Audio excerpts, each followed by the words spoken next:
তো অনেকদিন ধরে আমার দাদু হসপিটালে ভর্তি হয়ে আছে। সো হয়ে guys get ready with me, আমি তোমাদের কুইন। তো গাইস আমার দাদুর হার্টের অপারেশন করা ইমিডিয়েটলি জরুরি, তার জন্য দাদুকে দেখতে যাচ্ছি। হয়তো দাদু বেঁচে থাকতেও পারে, নাহলে মরে যেতেও পারে, তার জন্য খুব তাদেরকে দেখতে যাচ্ছি। ফার্স্টে দেখো স্নান করে এসেছি, যেহেতু শুভ কাজে যাচ্ছি। তো দেখো ফার্স্টে একটা টপ পরে নিয়েছি হোয়াইট কালার, তারপর একটা বেগি জিন্স পরে নিয়েছি। দেন দেখো যেহেতু ঠান্ডা সিজন, তার জন্য এখানে পন্স ক্রিম অ্যাপ্লাই করে নিচ্ছি। দেন আইলাইনার তো করতে হবে গাইস, এটা তো খুব ইম্পর্টেন্ট, যেহেতু আমি হসপিটালে যাবো, একটু মডার্ন হয়ে তো যেতেই হবে, যেহেতু ওর দাদুকে আমি দেখতে যাব।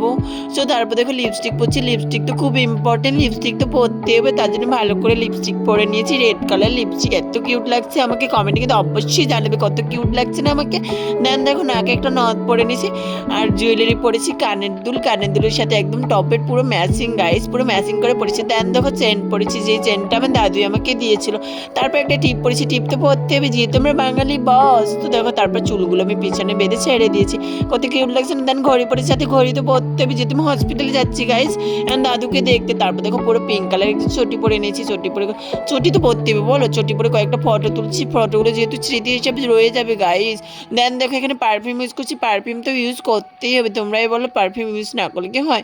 তারপর দেখো আমি পুরোপুরি রেডি হয়েছি দাদুকে দেখতে, জানো আমাকে কেমন লাগছে কমেন্টে অবশ্যই জানিও। টাটা।